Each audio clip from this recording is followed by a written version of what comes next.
할렐루야. 사랑하는 대강의 가족 여러분, 오늘 하루도 하나님의 말씀과 동행하는 삶이 되길 소망합니다. 오늘 함께 나눌 말씀은 마태복음 15장 1절에서 6절 말씀입니다.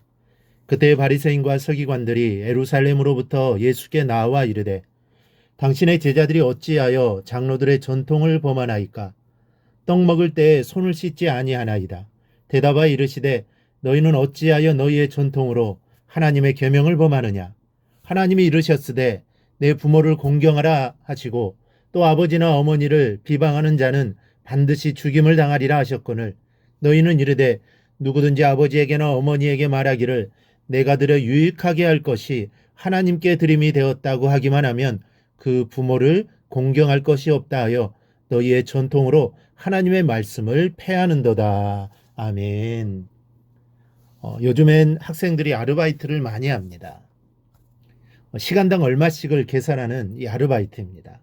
이 한편으로는 기특하기도 합니다. 전에는 요즘과 같은 시간제 아르바이트는 없었습니다. 다만 방학이 되면 그 시간들을 이용해 돈을 벌었습니다.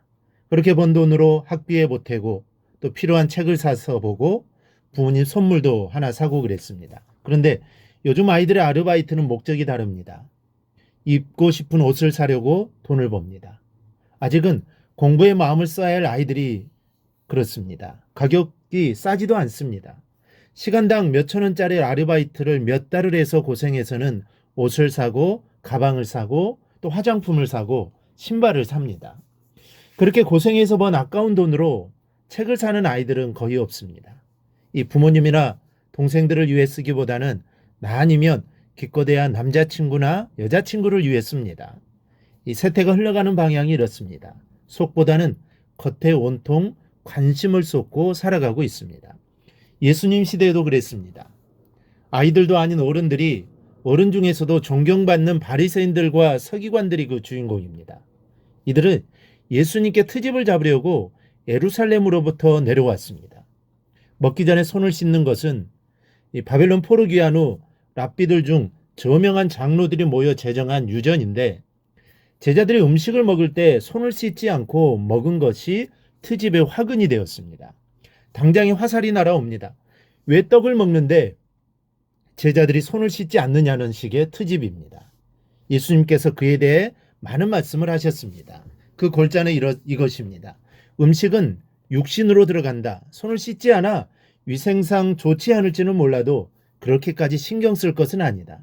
대부분 별일 없이 뒤로 나오기 때문이다. 혹 탈이 생긴다 해도 자기 하나로 끝이다. 한번 앓다 일어나면 된다. 하지만 더 무서운 것은 안에서 밖으로 나오는 악한 생각과 말들이다. 그것들이 밖으로 나오면 자기뿐 아니라 다른 사람까지 망치고 치명적인 상처를 남긴다는 것입니다. 여러분, 알맹이를 잃어버린 법은 이미 법이 아닙니다.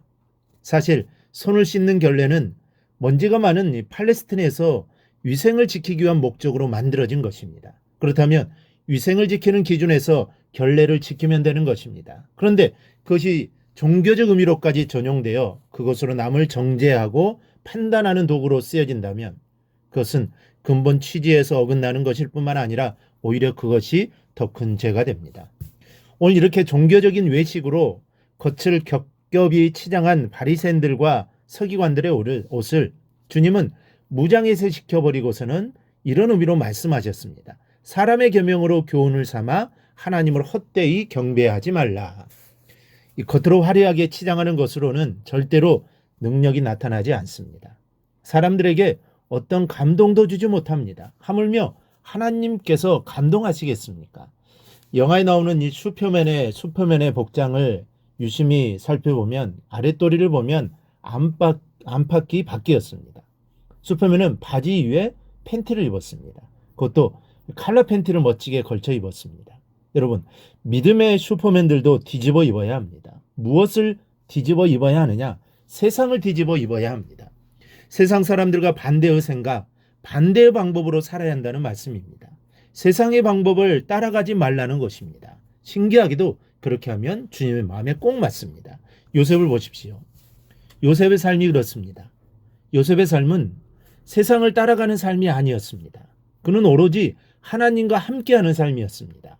즉 하나님의 방법을 온전히 신뢰한 사람이었죠. 어렸을 때는 하나님이 주신 꿈을 마음에 품고 살았습니다. 그리고 노예로 끌려가 보디발의 집에 일할 때도 마찬가지입니다.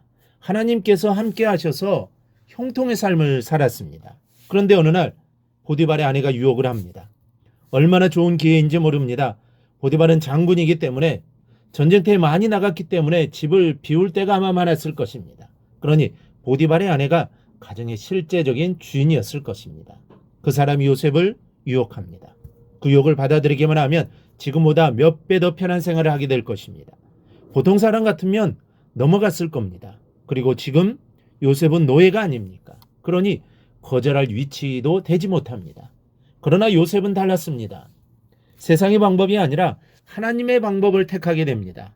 아무도 모른다고 하지만 하나님은 보고 계시기에 세상의 방법을 선택하지 않았던 것입니다. 자신의 목숨이 위태롭지만 세상을 선택하지 않았습니다. 그로 인해 더 큰 고통을 당하게 되지만 결론은 하나님을 선택한 것이 빛을 발하게 됩니다. 하나님이 그를 높여주셨기 때문입니다. 여러분, 이 시대가 우리들에게 안팎을 바꾸어 입기를 요구하고 있습니다. 세상을 선택하는 것이 아니라 하나님의 방법을 선택하기를 원하십니다. 이것이 세상을 이기는 이 시대의 믿음의 비결임을 기억하시기 바랍니다. 이 세상에서 적당히 살려고 남들 하는 대로 따라하며 사는 것은 하나님의 역사를 드러내지 못합니다. 오직 하나님께서 기뻐하시는 방법을 따라 믿음으로 사시기 바랍니다. 그래야 하나님의 뜻을 이루며 살 수 있습니다. 오늘 우리가 하나님을 기쁘시게 해드리고 하나님의 뜻을 이루는 하루가 되기를 주님의 이름으로 축원합니다. 오늘 묵상한 말씀을 굳게 잡고 삶으로 실천하며 살아내는 대강의 모든 성도들이 되기를 축복합니다.